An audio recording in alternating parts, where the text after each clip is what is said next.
이게 나라냐라는 탄식과 함께 100만이 넘는 사람들이 광장으로 모여든 그날을 기억하십니까?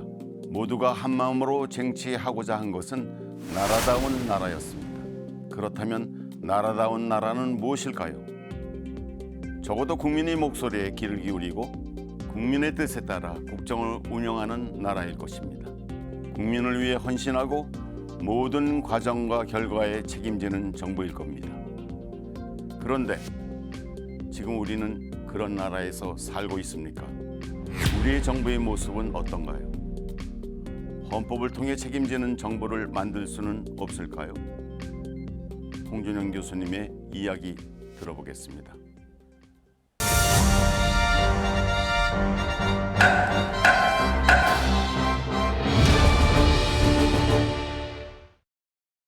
제7공화국 개헌을 말하다를 시작하면서 가장 먼저 살펴본 헌법 제1조를 다시 한번 불러봅니다. 대한민국은 민주공화국이며 대한민국의 주권은 국민에게 있고 모든 권력은 국민으로부터 나온다. 주권자로부터 주권 행사를 위임받은 정부는 국민에게 책임을 다했는지 보고하고 그 과정과 결과에 대해 책임을 져야 합니다. 그래야만 에이브러햄 링컨 대통령이 게티스버그에서 외친 국민에 의한 국민을 위한 정부가 될 수 있습니다. 그러나 우리는 여전히 책임 정치, 책임지는 정부를 요구하고 있고 여전히 찾고 있습니다. 그렇다면 책임 정치, 책임지는 정부를 위해 헌법을 개정한다면 어떻게 해야 할까요? 정부 형태를 바꾸는 것은 책임 정치, 정부의 책임을 강화하기 위한 가장 높은 수준의 처방이 될 수 있습니다. 단임제 대통령제에서 의원 내각제로 또는 4년 중임제의 대통령제로 바꾸면 정부의 책임을 제대로 묻고 심판을 내릴 수 있는 제도적 틀이 만들어지기는 하겠죠. 하지만 정부 형태를 바꾼다고 달라진다는 보장은 없습니다. 모든 다른 조건이 따라줘야 합니다. 선거를 통한 심판 얘기를 많이 하는데 선거만 해도 맹점이 많습니다. 책임 정치를 확보하려면 국민이 유권자가 선거에서 국민 대표를 정치적으로 심판하는 것이 가장 확실하고 효과적인 방법이겠죠. 선거는 대표를 선출하는 기능 못지않게 심판하는 기능이 있습니다. 그러나 대의제에는 이미 앞서 살펴본 것처럼 적지 않은 한계와 결함이 있습니다. 주권자, 즉 유권자는 선거일에만 왕이고 주인일 뿐이기 때문에 정치의 책임을 제대로 추궁하기 어렵습니다. 또 앞서 살펴본 선거제도의 대표성과 비례성이 제대로 확보되지 못하면 왜곡된 제도로 거대 양당이 무사히 어려움 없이 권력을 얻을 수 있게 되므로 책임 정치는 늘 공연불이 되고 맙니다. 대통령은 임기 동안 제왕적 대통령이 되어 권력을 누리고 국회의원은 늘 나라와 민생을 위한다고 자부하지만 아마도 지상에서 가장 무책임한 권력을 휘두르게 됩니다. 탄핵 심판은 말할 것도 없이 가장 강력한 책임 추궁 수단입니다. 대통령을 제외하고 국무총리, 국무위원, 행정각부의 장, 헌법재판소 재판관, 법관, 중앙선거관리위원회 위원, 감사원장, 감사위원 등 기타 법률이 정한 공무원은 국회 제적의원 3분의 1 이상의 발의와 제적 과반수의 찬성으로 탄핵 소추를 의결할 수 있어서 정략적으로 남용될 우려도 배제할 수는 없지만 실제 작동해온 가장 강력하고 중요한 헌법적 제재 수단입니다. 그 밖에도 주로 법률 수준에서 법치행정의 원칙에 따른 행정소송, 행정심판, 국가배상 등을 통해 정부 책임을 추궁할 수 있습니다. 그렇지만 직접적으로 책임 정치를 구현하는 효과를 발휘한다고 보기는 어렵습니다. 역시 가장 강력한 방법 중 하나는 이미 앞에서 살펴본 바 있었던 국민 소원제가 될 겁니다. 아울러 공무원의 대국민 책임과 정치적 중립을 강화하는 건 역시 정부의 책임성을 확보하는 실질적인 방안이 됩니다. 헌법을 개정하여 이 두 가지 방안을 확실히 해둘 필요가 있습니다.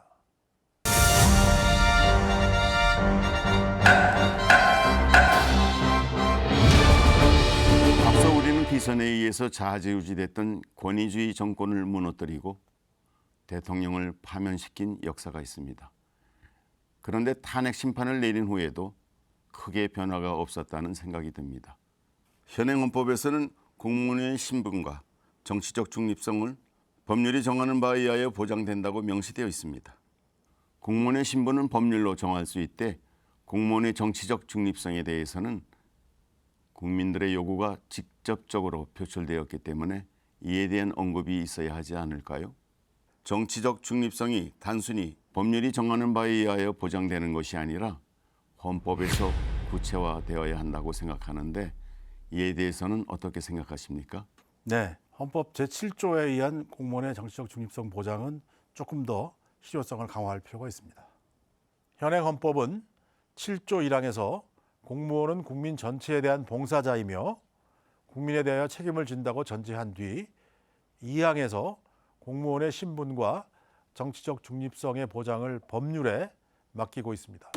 현행 헌법 제7조 제1항 공무원은 국민 전체에 대한 봉사자이며 국민에 대하여 책임을 진다. 제2항 공무원의 신분과 정치적 중립성은 법률이 정하는 바에 의하여 보장된다. 이에 따라 국가공무원법 등 각종 공무원 관계법에서 공무원의 정치적 중립성을 명시하고 있고 공직선거법 역시 선거에서 공무원의 중립을 엄정하게 요구하고 있습니다. 공직선거법 9조는 공무원의 중립 의무 등이란 표제 아래 1항에서는 공무원 기타 정치적 중립을 지켜야 하는 자는 선거에 대한 부당한 영향력의 행사, 기타 선거 결과에 영향을 미치는 행위를 하여서는 아니 된다고 규정하는 한편 2항에서는 검사 또는 경찰 공무원은 이 법의 규정에 위반한 행위가 있다고 인정되는 때에는 신속 공정하게 단속 수사를 하도록 의무화하고 있습니다. 헌법과 법률이 이처럼 체계적으로 공무원의 정치적 중립을 보장한 것처럼 보이지만 국민의 눈높이로 보면 양이 차지 않는 것도 사실입니다. 헌법 차원에서 좀 더 분명히 공무원의 정치적 중립, 불편부당, 그리고 청렴성을 강조하여 엄중하고도 명확한 시그널을 보내야 하지 않을까. 그런 뜻에서 헌법 7조를 다음과 같이 고치면 좋겠다고 생각합니다.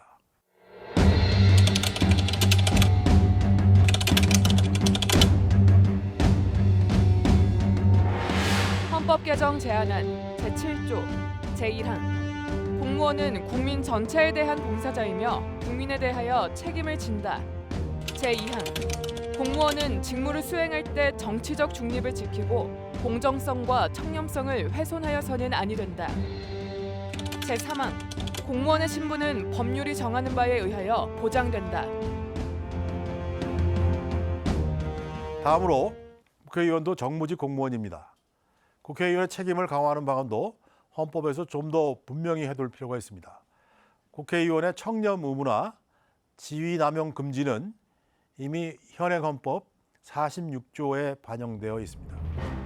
현행 헌법 제46조 제1항 국회의원은 청렴의 의무가 있다. 제2항 국회의원은 국가이익을 우선하여 양심에 따라 직무를 행한다. 제3항 국회의원은 그 지위를 남용하여 국가, 공공단체 또는 기업체와의 계약이나 그 처분에 의하여 재산상의 권리, 이익 또는 직위를 취득하거나 타인을 위하여 그 취득을 알선할 수 없다. 하지만 이를 국회의원의 부정부패나 지위남용 행위에 대해서 불체포 특권과 면책 특권을 배제한다든지 좀 더 강력한 제재가 따르도록 하는 방안도 고려해 볼 필요가 있습니다. 다음과 같은 개정안을 검토해 볼 수 있다고 생각합니다. 헌법 개정 제안안 제46조 제4항 국회의원이 제3항에 따른 지위남용 금지를 위반한 경우에는 제44조 및 제45조를 적용하지 아니한다.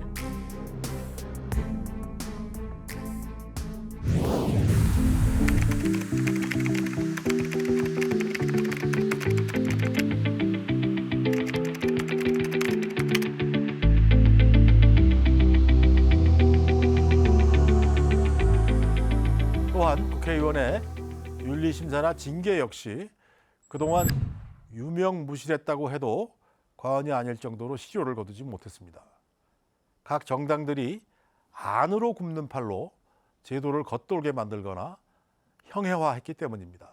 이런 잘못된 폐습을 뜯어 고치려면 우선 헌법에서 명문의 규정을 두어 한층 더 강화된 내용의 국회의원 윤리심사와 징계제도 도입과 시행을 의무화하는 방안을 강구해 볼 필요가 있습니다.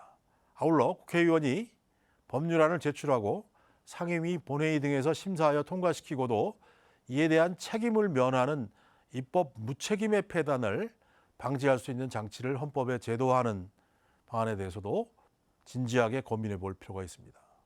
지금까지 이를 위해 개발된 가장 효과적인 수단은 이미 앞에서 살펴본 바 있는 국민 소환제겠지만 또 한 가지는 입법 평가를 의무화하는 방안입니다.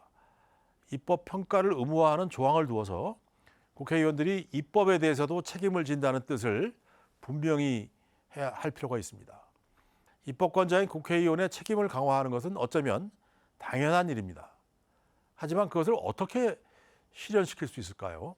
국민의 대표를 표방하면서 법을 만드는 일은 신성한 일이라면서도 당리당략과 사리사욕에 휩쓸려 입법 농단이라도 할 수 있는 행태를 자행하는 국회의원들을 보면서 자질 부족을 지적하기도 합니다. 그러나 국회의원들 개개인을 보면 대다수가 자질이나 학력 등 모든 면에서 손색이 없고 뛰어납니다. 그렇다면 무엇이 문제일까요? 국회의원들이 그들 본연의 임무인 입법에 대한 책임을 제대로 지도록 해야 합니다. 책임 정치는 곧 책임 입법이기 때문이죠. 법률을 제정하거나 개정할 때 입법자는 국민에게 그 입법이 추구하는 목표가 언제 어떤 양상으로 달성될 수 있고 어떤 결과가 나올 것이라는 약속을 합니다.